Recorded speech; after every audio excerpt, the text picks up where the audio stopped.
Bonne nouvelle pour ceux qui pensent à l'Instagram en 2025. Vous n'êtes pas en retard. Vous avez encore le temps. J'étais cette personne qui attendait et qui observait longtemps quand est-ce que l'Instagram va vivre son déclin pour ne pas regretter que je n'étais pas lancée plus tôt. Et puis, un jour, il devient évident que l'Instagram va pas disparaître, que à l'inverse, c'est un agrégateur des meilleures pratiques qui existent sur les réseaux sociaux. Il intègre les meilleures pratiques des autres plateformes et devient un espace où tout le contenu le plus intéressant est accumulé. Donc, en 2025 pourrait bien être une année de l'Instagram pour vous. Voyons comment démarrer de zéro si vous ne l'avez pas encore fait. Bonjour à tous, je suis Maria Romanova. Bienvenue sur ma chaîne. Aujourd'hui, on parle d'Instagram. Au moment où j'enregistre cette vidéo, j'ai 35 000 personnes abonnées sur mon compte Instagram et en janvier, j'ai publié une vidéo courte qui m'a amené plus de 7000 followers. Je sais comment progresser sur cette plateforme et je comprends ses fonctionnalités. Ça fait plus de 6 mois que je publie des réels et ça fait plus de 5 ans que j'accompagne des marques, des professionnels et des experts dans leur développement digital. Donc, c'est mon travail. Voyons ensemble ce qu'il faut faire si vous n'avez pas encore démarré. La première chose, c'est gagner la bataille pour l'attention des gens. Lorsque vous créez du contenu sur les réseaux sociaux, le plus important, c'est de susciter une émotion. Si vous commencez à faire défiler des réels, vous observez que il y a les certains qui vous attirent, vous demandent de vous arrêter et aller plus loin, et les autres vous swipez. Faites un exercice.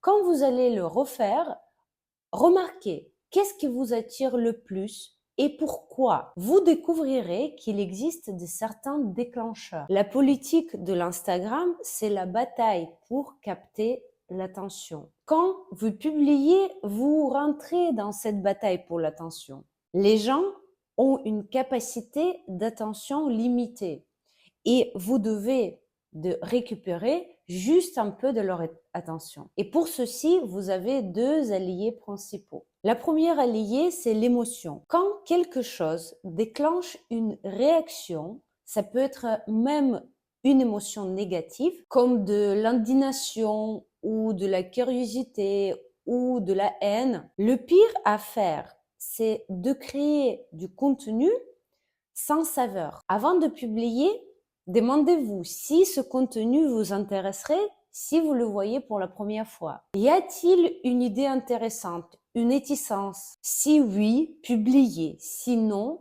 réfléchissez comment vous pouvez l'améliorer pour la prochaine fois, mais publiez tout de même. Notre ennemi, c'est la nuit. Le contenu ennuyeux ne génère pas de vues. Un contenu qui suscite l'émotion attire de l'attention. Mais attention à ne pas aller dans l'extrême. Parfois, les gens remarquent que le négatif génère beaucoup d'attention et ils commencent à créer le contenu contre tout et contre tout le monde. L'émotion négative attire de l'audience assez agressive. Un peu de négatif peut ajouter un peu de piquant, mais attention, ne pas trop épicer votre contenu. Le deuxième allié, c'est la régularité. Même si vous réaliserez un super contenu, vous le publiez une fois et après vous disparaissez, ça donnera rien. En 2025, il faut créer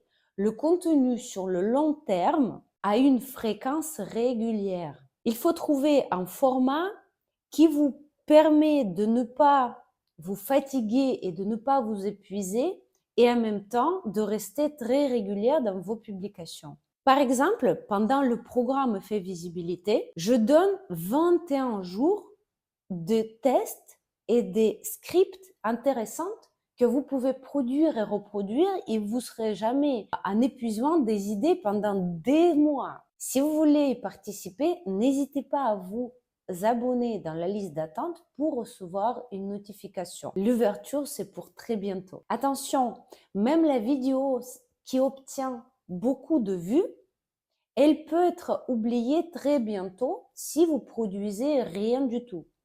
Le contenu, c'est du carburant de vos réseaux sociaux. Imaginez, c'est comme un acteur qui, après un film à succès, disparaît et ne participe pas aux d'autres projets, ne tourne pas dans les autres films.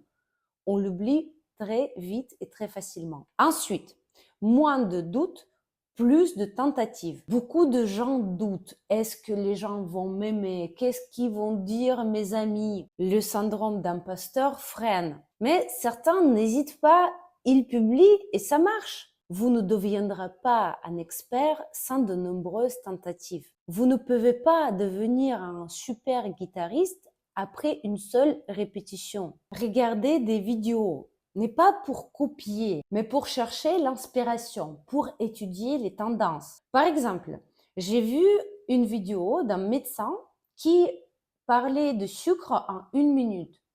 Moi, j'ai pris cette idée et j'ai dit que je vous exprime les tendances des Reels en 2025 en 1 minute. Cette vidéo a obtenu près de 1 million de vues. Cela a fonctionné pour moi parce que j'ai trouvé un format facile à reproduire.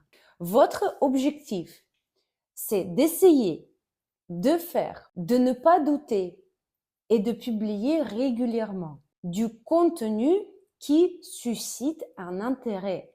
Avec cette approche, en 2025, Instagram deviendra pour vous un véritable outil de croissance. Et si cette vidéo vous a plu, n'hésitez pas à liker, n'hésitez pas à me mettre dans les commentaires les sujets qui vous intéressent et je vais les filmer dans les prochaines vidéos.